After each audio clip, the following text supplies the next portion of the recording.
Muchas gracias, señora presidenta.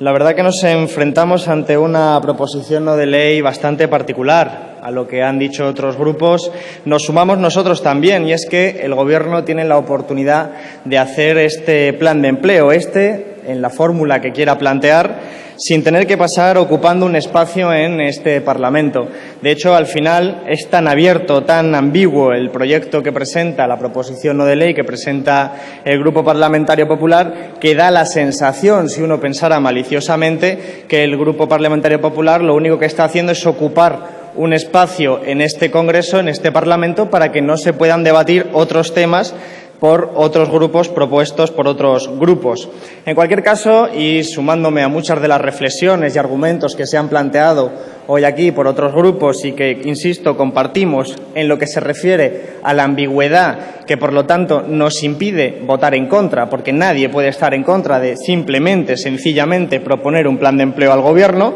cuestión que nosotros también proponemos, exigimos al Gobierno que haga un plan de empleo. Pero, de la misma forma, esa ambigüedad nos lleva a no poder votar que sí, porque no sabemos realmente de qué estamos hablando, en qué plazos, con qué dinero, qué se persigue, qué tipo de empleo, qué condiciones. Es decir, estamos ante unos buenos deseos, un desideratum, que no parece que vaya a llevar a ningún punto concreto, y ante esas circunstancias nosotros solo podemos abstenernos. No obstante, me gustaría aprovechar para decir algo que otros grupos no han señalado, y es que el fundamento con el que el Partido Popular parece, de lo que se deduce por la intervención de su portavoz, querer crear empleo juvenil, pues no tiene ningún fundamento económico, porque realmente, por mucho que el Gobierno lo intente,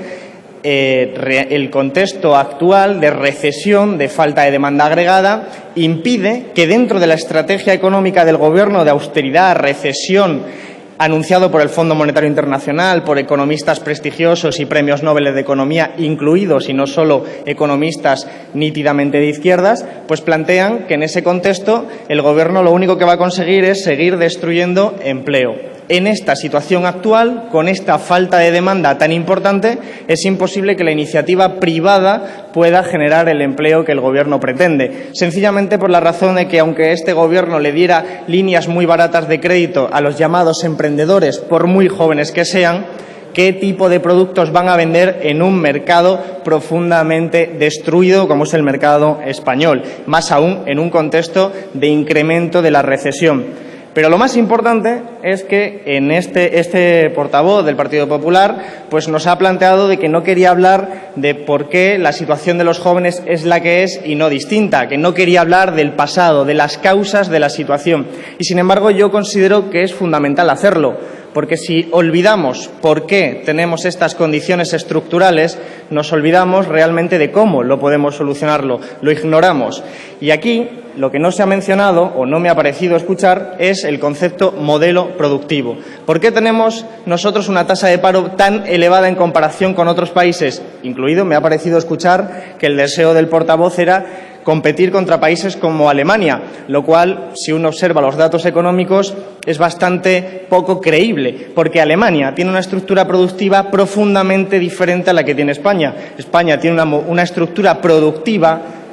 resultado de una decisión política impuesta por el Partido Popular y el Partido Socialista en la alternancia en el Gobierno, que configuraba un modelo donde la construcción y el turismo eran lo que era el motor de la economía española. Y si ese es tu motor, al final la mano de obra que se necesita para poder darle gasolina a ese motor es una mano de obra adscrita y cualificada en la medida que lo sea esa estructura productiva. Es decir, si tenemos empresa de la construcción, necesitábamos gente poco cualificada para poder trabajar ahí, y las que fueran cualificadas, pues vinculados a ese sector, arquitectos, ingenieros, etcétera. Por eso, en la medida que se nos ha caído ese modelo productivo, si no presenta el Gobierno un modelo alternativo productivo, serán todos los esfuerzos absolutamente en vano, porque si el modelo productivo de este Gobierno, cuya estrategia económica nos hace pensar que es un modelo productivo basado en bajos salarios, un modelo productivo orientado a las exportaciones de productos de baja intensidad tecnológica, no hay más que ver los recortes en ciencia,